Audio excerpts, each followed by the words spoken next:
Hola, buenas tardes. ¿Me escuchan? ¿Tienen a la vista la filmina que dice Teoría Moderna de la Exención Tributaria? Hola, buenas tardes. Sí, la tenemos y te escuchamos. Perdón, estaba yo con el casi en silencio. ¿Me contestaste, Irene? No. Sí, te escuchamos y vemos la presentación. Mil gracias. Excelente. Bueno, veo pocos participantes. Son apenas 5 en la sesión de hoy, pero en respeto a los que se conectaron puntualmente, vamos a comenzar si les parece.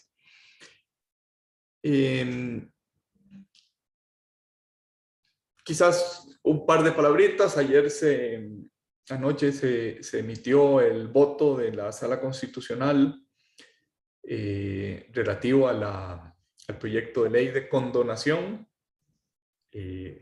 Me parece a mí que es insalvable el proyecto de ley con lo que dijo la Sala. La Sala dijo que es inconstitucional condonar cuotas de seguridad social.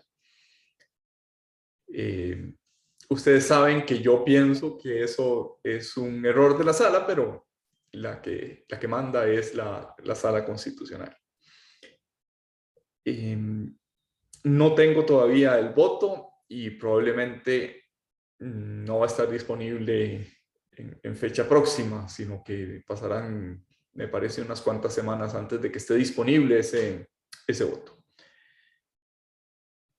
¿Qué más puedo decir? Bueno, no he revisado los trabajos de ustedes. Espero hacerlo antes del próximo lunes, revisar todos los trabajos. Y quizás es importante mencionar que lo que haya dicho la sala no modifica ni altera la calificación de su trabajo. Su trabajo es si está bien razonado, si sostiene una tesis, no por el resultado, sino por los medios utilizados para sostener esa tesis. Eso es lo que se valora en ese trabajo. Sin más preámbulos, si les parece, entonces hablemos de la exención tributaria, que es el objeto de nuestra clase. Ya empezamos en la lección anterior a hablar bastante ampliamente de la exención tributaria.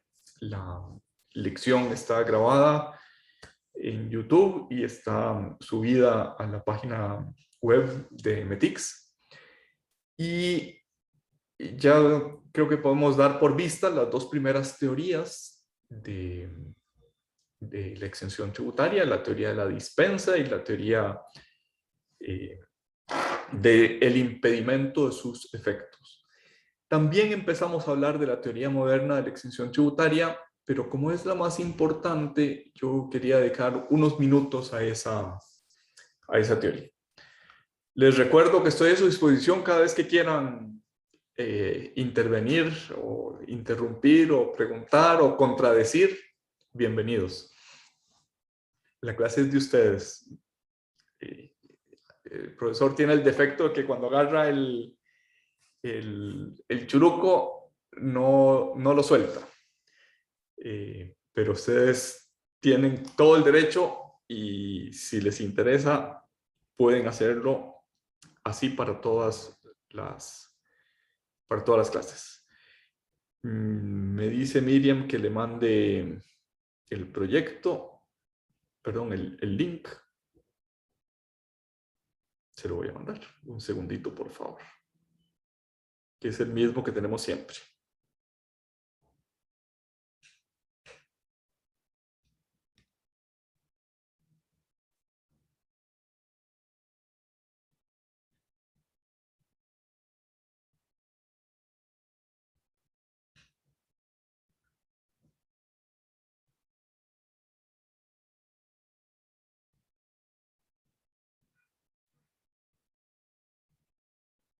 Listo, enviado el link. Bien, decíamos que la teoría moderna de la exención tributaria se caracteriza por la afirmación de que la exención es una modalidad del hecho generador. Es decir, el hecho generador puede dar lugar a supuestos grabados, supuestos que dan lugar al pleno nacimiento de la obligación tributaria, y también hay supuestos previstos en el hecho generador que dan lugar al no nacimiento de la obligación tributaria. Y a estos segundos los llamamos supuestos exentos. Se trata de un no nacimiento que puede ser total o parcial.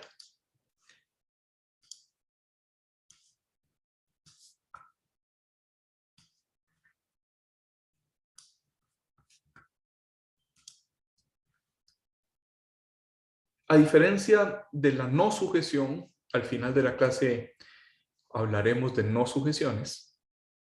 A diferencia de la no sujeción, la norma de exención implica una valoración acerca de un fin público que se quiere alcanzar.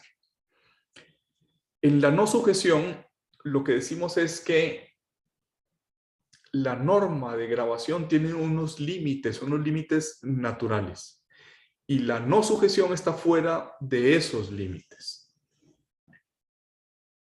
Por ejemplo, si la ley del impuesto sobre la renta costarricense dice que están grabadas las rentas producidas en el territorio costarricense, una renta producida en Angola no es que esté exenta, sino que no está sujeta. No le alcanza el hecho generador. El hecho generador se queda en unos límites más allá de los cuales está todo lo no sujeto. Ahora, dentro de la sujeción, dentro del hecho sujeto, pueden producirse varios efectos. El efecto más general es que una determinada riqueza que se define dentro del hecho generador produce una obligación tributaria.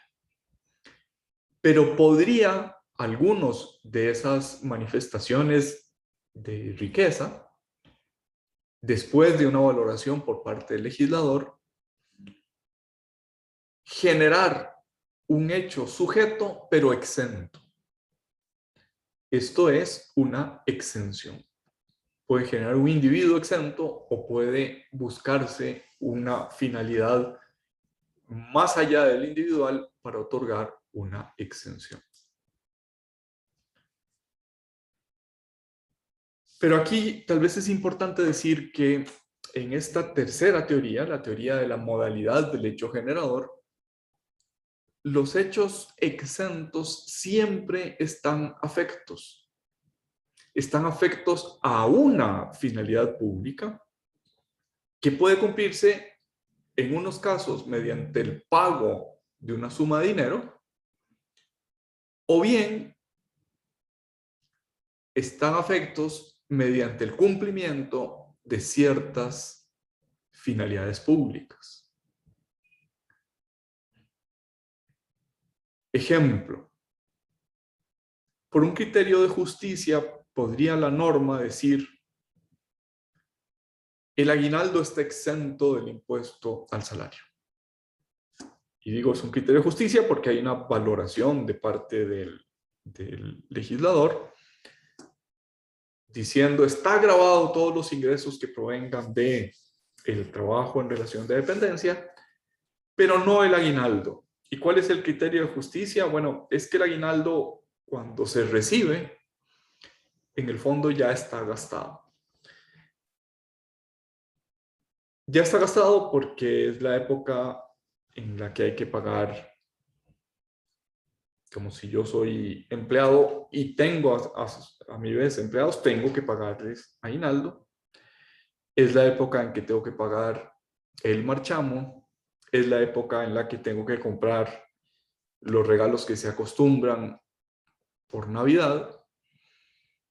De tal manera que, por una valoración del legislador, se puede entender que le otorgue una exención al aguinaldo. Se puede entender. No es obligatorio, pero se puede entender. Noten que en esta tercera teoría, la teoría moderna de la modalidad del hecho generador, también se pone el acento sobre el principio de legalidad. No es que al hecho generador le surja un hecho impeditivo, no es que al hecho generador le surja una dispensa por ley, pero sí que por ley el hecho generador puede ser modulado, puede ser amalgamado de tal manera que los supuestos exentos en unos casos produzcan la obligación, los supuestos sujetos en unos casos produzcan la obligación de pagar una suma de dinero y en otros supuestos afectos supongan llegar a una finalidad pública por medios diferentes al pago de una suma de dinero. Dicho en otras palabras, el supuesto exento no solo es la negación, no solo es el no nacimiento de la obligación tributaria, sino que es la plena afectación, la plena sujeción a un fin público. Desde ese punto de vista, un supuesto exento es una manifestación del deber de contribuir. Otra forma de decirlo es, todos están obligados al sostenimiento de las cargas públicas, todos están obligados a contribuir. Unos contribuyen mediante el pago de una suma de dinero, otros contribuyen por medios alternos, yendo a la finalidad pública por medios diferentes al pago de una suma de dinero. Nuestro ejemplo de la clase de la vez pasada nos puede ayudar. La Cruz Roja no es que no contribuya. La Cruz Roja sin duda contribuye a cumplir finalidades públicas. Quizás podríamos decir son los que más contribuyen o algunos de los que más contribuyen. La Cruz Roja, aunque está exenta del pago de una suma de dinero, no está exenta de la obligación de contribuir. Solo que su forma de cumplirla es diferente de la tradicional. Cumple con la finalidad de contribuir cumpliendo con sus propias finalidades, atendiendo accidentes, trasladando enfermos, salvando personas que incurren en algún peligro en la vía pública o en las montañas o en donde sea.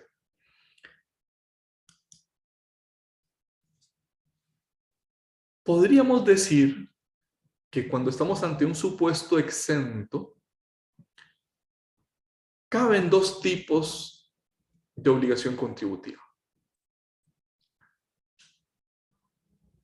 La obligación de contribuir a la satisfacción de fines públicos externos o ajenos al contribuyente a través de un mecanismo diferente al recaudatorio tradicional. En lugar de darle dinero al fisco, de darle a la Cruz Roja dinero al fisco para que éste a través del presupuesto lo asigne a ciertas finalidades públicas, el dinero se destina directamente a fines externos a los del contribuyente. Quizás el ejemplo que puse de la Cruz Roja no es de esta filmina, sino de la filmina que sigue. Aquel que le da una donación a la Cruz Roja contribuye con un fin público y ese fin público no es propio de la entidad que estaría exenta. Dice el artículo 8 de la Ley del Impuesto sobre la Renta, las donaciones a las asociaciones de interés público y a las fundaciones de interés público y a otras entidades de interés público producen una minoración en en el impuesto sobre la renta del donante.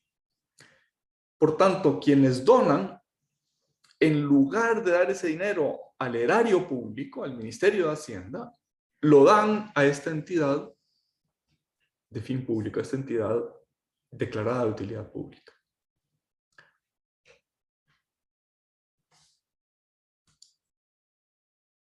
En segundo lugar, cuando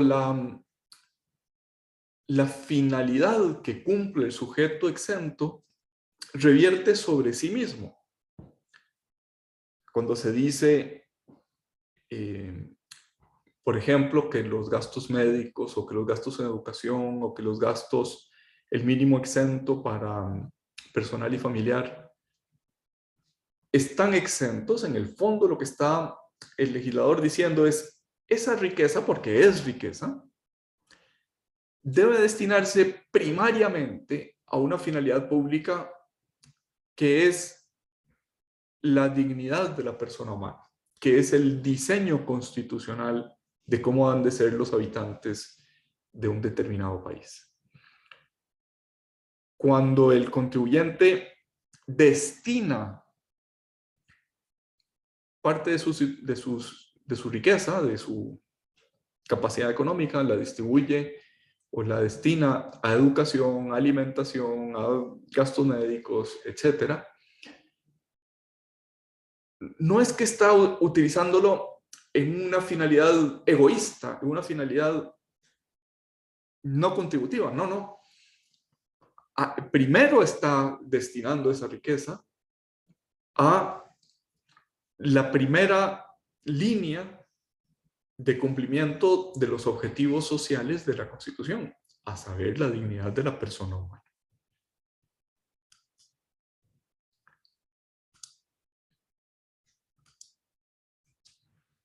Pregunta sobre la tercera teoría o teoría moderna de la obligación tributaria. ¿Quieren hacer algún comentario? ¿Está todo claro?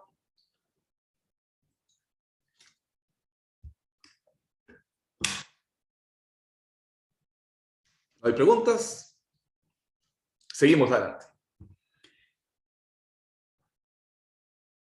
En nuestra legislación se utiliza mucho la expresión beneficios fiscales. Entonces, las palabras que siguen, las filminas que siguen, intentan separar la exención de los beneficios fiscales. Los beneficios fiscales, podríamos decir, son el género. La exención es uno de los beneficios fiscales, pero hay beneficios fiscales que van más allá de la exención. Dicho en otras palabras, si bajo exención debemos aglutinar todas las modalidades desgravatorias, o si con el término exención lo vamos a reservar para aquellas que afecten el elemento objetivo o subjetivo del hecho generador y no a los elementos de cuantificación del tributo. Esa es la discusión, eso es lo que queremos decidir cuando comparamos la expresión beneficios fiscales con exención. Recuerden que nuestra legislación adhiere a la primera teoría, la teoría de la dispensa. Por tanto, cuando la dispensa no es total, es frecuente en nuestra legislación que se hable de beneficios fiscales. En cambio, con la teoría de la modalidad del hecho generador, cualquier minoración, cualquier disminución del impuesto a pagar es una exención. La exención puede ser total, puede ser parcial, puede afectar el elemento objetivo, puede afectar el elemento subjetivo del hecho generador, o puede afectar los elementos de cuantificación, es decir, puede disminuir la base imponible, puede disminuir la tarifa, o puede afectar la cuota. Dicho en otras palabras, no es que no existan beneficios fiscales en la tercera teoría, en la teoría moderna de la exención, sino que los beneficios fiscales no suponen una categoría aparte de la exención. Entran dentro del concepto de exención. Son parte del concepto de exención. Ejemplo de esas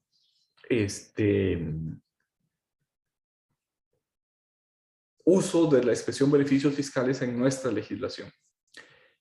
Dos artículos que ya están derogados de la antigua, de la ley del impuesto sobre la renta. En el primero de esos artículos, el artículo 65, insisto una vez más, ya no existe en nuestra legislación, está derogado. Se utilizaba la palabra beneficios para aludir a deducciones y exenciones de estricta naturaleza tributaria. El artículo 66, relativo a los contratos de exportación, de nuevo también un artículo que ya está derogado, utilizaba la expresión ventajas y beneficios. Esto es, nuestra legislación históricamente ha utilizado las palabras beneficios, ventajas fiscales como formas de exención parcial. Ahora, dentro de las ventajas que establecía el artículo 66, había algunas que no eran meramente tributarias. Algunas tienen que ver con los tributos, pero había otras, como por ejemplo, que los créditos bancarios para los exportadores tendrían tasas de interés preferenciales o plazos de pago preferenciales que evidentemente no eran de naturaleza tributaria. Entonces, a veces se utilizaba la expresión beneficios sin el adjetivo calificativo fiscales para aludir en una especie de totum revolutum a todos los tratos de favor que una legislación apartaba para unos determinados sujetos. Otro ejemplo es la ley FODEA, la Ley para el Fomento de las Actividades Agrícolas. Le otorgaba unos beneficios fiscales, por ejemplo, el beneficio de la depreciación acelerada, y le daba otros beneficios no fiscales, como por ejemplo la simplificación de trámites para poder exportar bienes agrícolas. Otros beneficios que podríamos decir son fiscales, pero no son exenciones. Los llamados certificados de abono tributario o los certificados de abono forestal. Habrán visto en las noticias que Costa Rica recibió un premio de la Casa Real Inglesa por los mecanismos utilizados para la reforestación y por los resultados de esos mecanismos que han permitido pasar de cobertura boscosa de menos del 40% a cerca del 55%, ya no me acuerdo en qué lapso de tiempo, 25, 30 años. Pues bien, uno de esos mecanismos, quizás el más importante, era el certificado de abono forestal, por el cual a quien mantenía un bosque, el Estado le otorgaba un subsidio, le entregaba dinero para que mantuviera el bosque, para que no lo talara, para que no prefiriera otros usos económicamente alternativos de ese bosque.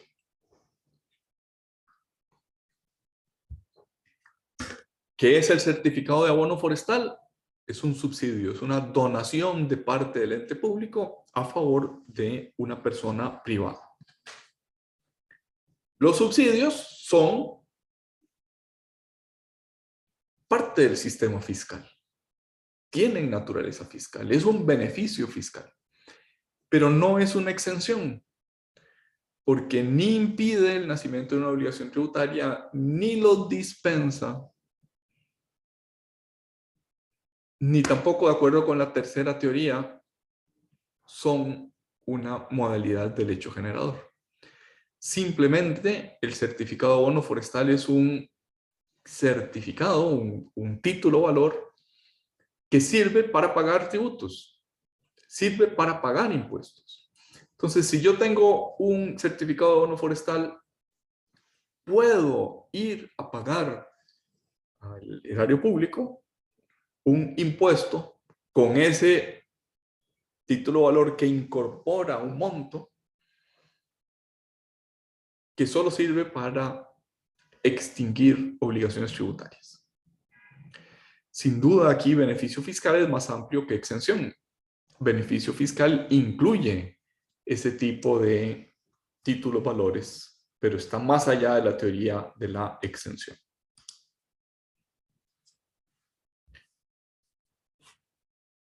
Aquí me salté esta filmina, exención y gastos deducibles. Esta filmina es importante porque he ido como agrupando las filminas de tal manera que permita separar unas materias de otras. ¿Qué es el gasto deducible?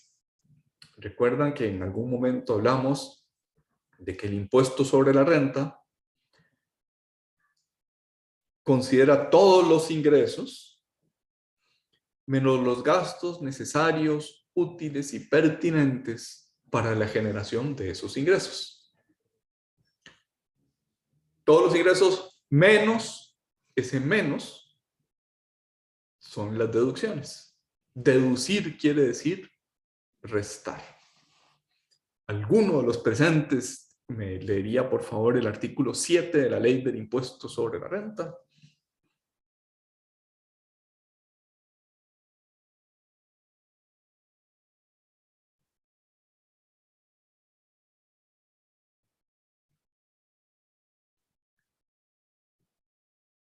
¿Alguno que se anime, por favor? ¿Puede repetir el nombre de la ley, profe? Ley del Impuesto sobre la Renta, artículo 7. Voy, ya casi lo leo. Gracias.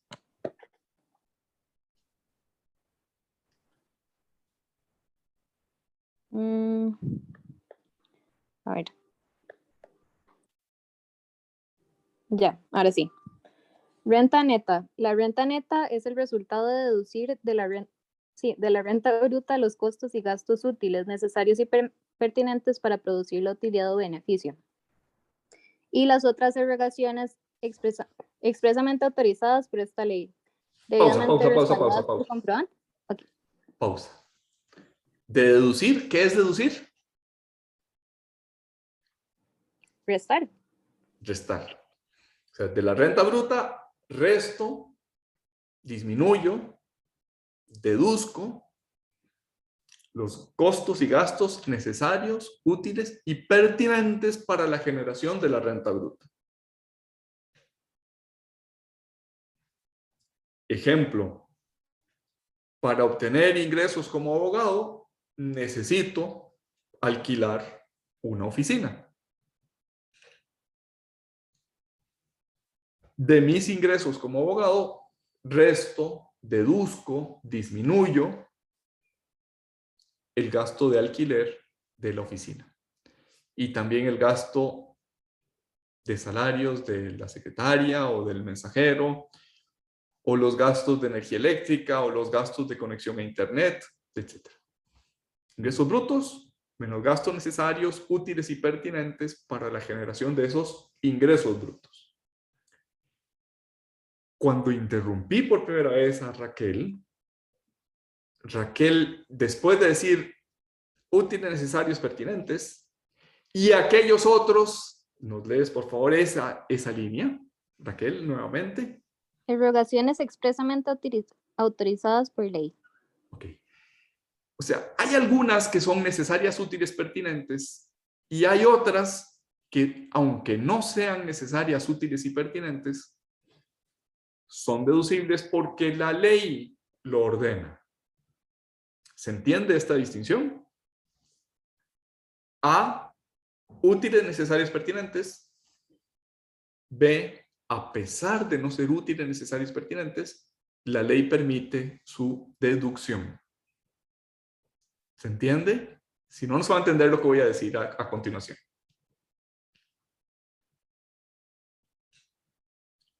¿No hay duda en ninguno de los presentes? Creo que no, profe. Ok. Entonces, léenos por favor del artículo siguiente, nos leíste el 7, léenos del artículo 8, los incisos A y B, por favor. Ok, este artículo es de gastos deducibles. El A dice, el costo de los bienes y servicios vendidos, tales como la adquisición de bienes y servicios objeto de la actividad de la empresa, las materias primas, partes, piezas y servicios para producir los bienes y servicios vendidos, los combustibles, la fuerza motriz, los lubricantes y similares, y los gastos de explotación agropecuaria necesarios para producir la renta. ¿Y cuál era el otro, perdón? El siguiente inciso, el B, por favor. Los sueldos, sobresueldos, salarios, bonificaciones, gratificaciones, regalías, aguinaldos, obsequios y cualquier otra remuneración por servicios personales efectivamente prestados, siempre y cuando se hayan hecho las retenciones y enterado los impuestos a que se refiere el título 2 de esta ley. Ok. Además, perdón, antes de que sigas. Okay. En ese inciso B, las remuneraciones en relación de dependencia que tengan relación con la generación de rentas grabadas. Las remuneraciones, ahí están los salarios, está el aguinaldo, está las bonificaciones, los obsequios en relación de dependencia laboral. Todo eso es deducible. Se le pone una condición siempre que, si procede el impuesto, se haya practicado la retención del impuesto que procede. Pero digamos, estrictamente hablando, ese primer párrafo del artículo 8, inciso B, no añade nada nuevo respecto de lo que nos dijo el artículo 7, que dice los gastos necesarios, útiles y pertinentes para la generación de rentas grabadas. Si los salarios cumplen con esa condición, necesarios, útiles, pertinentes, entonces son deducibles. El artículo 8 de la Ley del Impuesto sobre la Renta, el inciso B, en ese primer párrafo que nos hizo el favor Raquel de leer, no nos añade nada nuevo, simplemente explicita. Por si alguien tuviera duda, ojo, los salarios, las remuneraciones son deducibles. ¿Se entiende?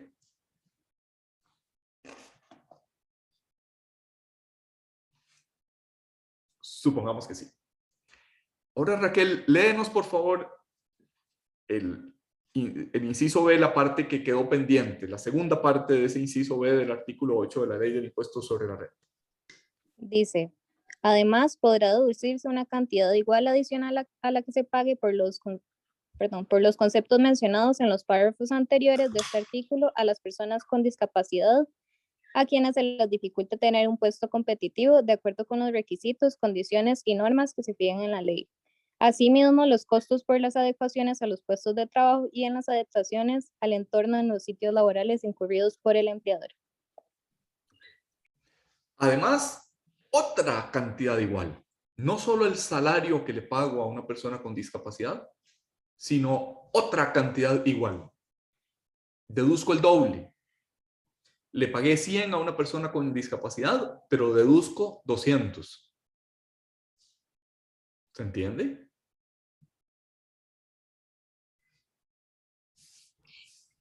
¿Se entendió, Raquel? Sí, profe. Ok. Incluso explícitamente se dice las adecuaciones que haya que hacer. Y estas adecuaciones yo entiendo que son sobre todo arquitectónicas. Por ejemplo, si tengo que poner un ascensor, eso es un gasto deducible, a pesar de que el ascensor en sí mismo no es necesario, útil, pertinente para generar rentas grabadas. Estrictamente hablando, desde el punto de vista puramente económico, tener un ascensor o no ayuda a generar más rentas grabadas. Sí ayuda a que las personas con discapacidad puedan participar en el proyecto o en el proceso productivo. pero en sí mismo no es necesario, útil y pertinente para la generación de rentas gravadas. Entonces, ¿qué dice el legislador? En la segunda parte del artículo 8, inciso B de la Ley del Impuesto sobre la Renta, a pesar de que no sea necesario,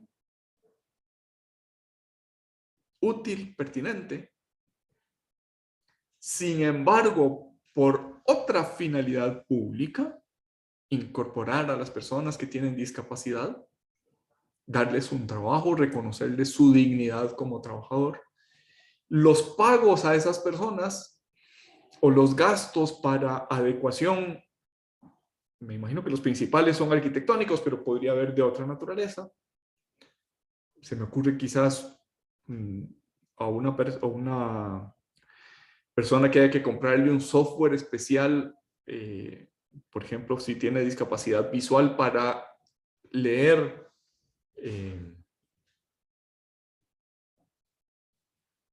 o para que le lean o para que convierta el texto en sonidos. Ese software especial estrictamente no añade nada a la generación de rentas grabadas, pero sí cabría dentro de ese artículo 8, inciso B. Ojo lo que les voy a decir a continuación. Esa doble deducción, le pago 100, pero deduzco 200, sí es una exención. Ya te doy la palabra, Raquel. La gran mayoría de la lista del artículo 8, el artículo 8 tiene, me parece que llega hasta el inciso X, ¿verdad? Casi se le agotan las letras del alfabeto, listando diversos gastos deducibles. La gran mayoría son gastos deducibles que no tienen naturaleza de exención. Pero algunas, por ejemplo, esta segunda parte del artículo 8, inciso B de la Ley del Impuesto sobre la Renta, que permite deducir doble, sí que es una deducción. Adelante, Raquel. Profe, una pregunta. Con eso que Sí, usted dijo que a veces es como cosas que les ayudan a adaptarse, pero no estrictamente, ¿podrían contar, por ejemplo, capacitaciones como de sensibilidad a otros empleados? sí, claro. Sí. Sí. En la medida en que se cumplan, ahí ese inciso B en las líneas finales que usted no leyó, alude a disposiciones reglamentarias, alude a que hay que cumplir algunos requisitos que básicamente son los que señale CONAPDIS, la Comisión Nacional de Personas con Discapacidad. Por ejemplo, esas personas tienen que estar inscritas en CONAPDIS y su discapacidad tiene que estar certificada. No basta con que sea evidente esa discapacidad, sino que el reglamento exige que haya un pronunciamiento de CONAPDIS. Si se cumplen esos requisitos reglamentarios, entonces se puede hacer uso de esa doble deducción. ¿Por qué digo que esto sí es una exención? Digo que es una exención que aplica en los elementos de cuantificación de la obligación tributaria porque disminuye la obligación tributaria. Mi renta bruta fueron todos mis ingresos, mis gastos deducibles normales fueron de un determinado monto, pero además le sumo un gasto adicional que no es necesario, útil y pertinente para la generación de rentas gravadas, en el sentido de que ni siquiera incurrí en él. Le pagué 100, pero deduje 200. ¿Qué es eso? Es un beneficio, es un incentivo, es una exención, un incentivo de que el patrono contrate personas con discapacidad, que el patrono invierta en obras de adecuación. Es una exención. En general, los gastos deducibles no son una lista taxativa. La lista del artículo 8, con todo y que es un artículo larguísimo, léanlo por favor en su casa, no es taxativo, no es que lo que esté ahí es lo único que sea deducible. Puede haber otros gastos que no estén listados y que sin embargo sean deducibles porque son necesarios, útiles, pertinentes para la generación de rentas gravadas. Sin embargo, o sea, afirmación general, la lista no es taxativa.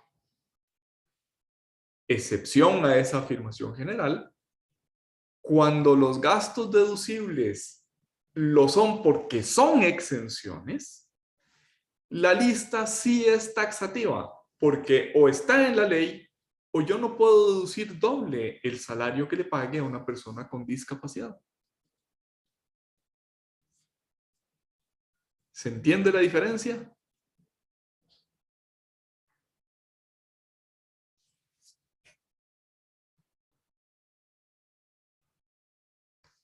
Esperemos que sí.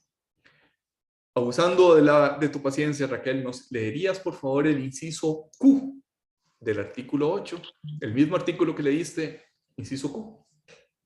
Sí, profe, pues, solo deme un segundo, porque se me cerró el cosito.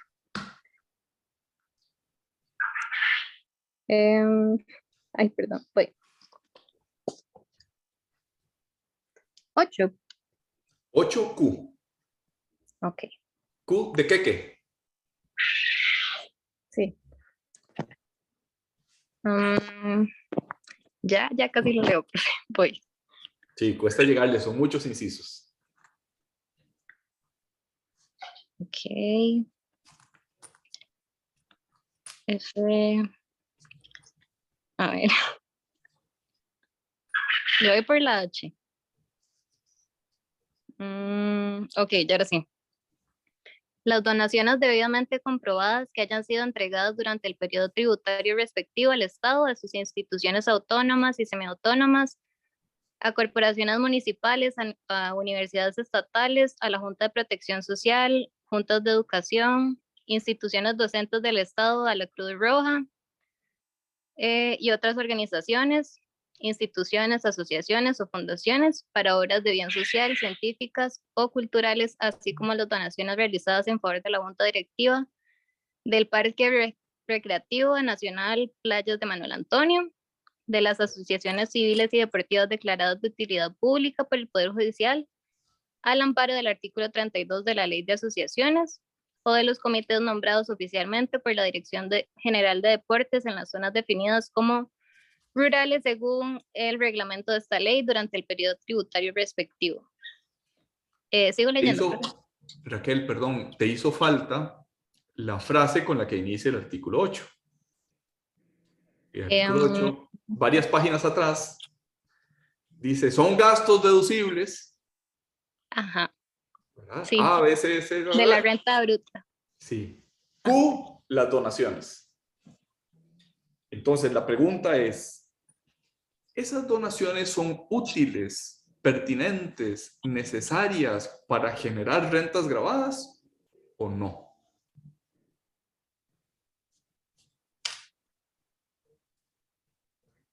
Leo la segunda parte del párrafo, profe. No, responde mi pregunta. No.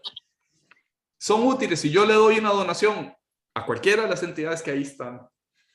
¿Eso sirve de alguna manera con relación de causa-efecto para generar rentas gravadas o no? Yo diría que estrictamente no, pero es de interés público. Así es, así es. Por tanto, ese inciso Q lo que contiene es una exención. No es una deducción en el sentido de lista de gastos útiles, necesarios y pertinentes para la generación de rentas gravadas, sino que es una exención.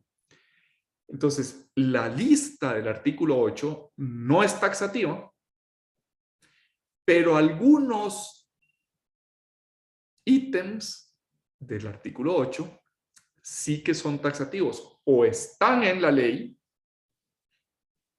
o no se pueden deducir.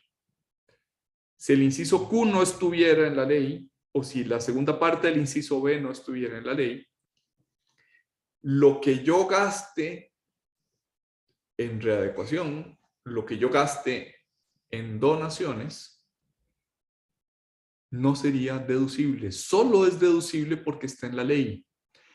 Mientras que, aunque no esté en la ley, si se cumple con el requisito de necesario, útil y pertinente para la generación de rentas gravadas, aunque no esté en la ley, entonces es deducible. Entonces, estrictamente hablando, los gastos deducibles, aquellos que cumplen con la relación de causa-efecto para obtener rentas gravadas, no son exenciones, no son beneficios fiscales, no son ventajas tributarias. Son gastos deducibles y su lista no es taxativa.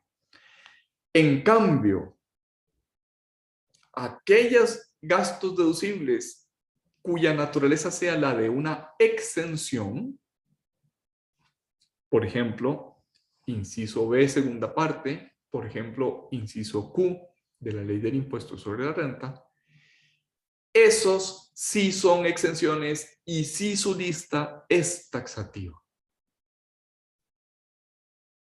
Preguntas, dudas, aclaraciones, comentarios.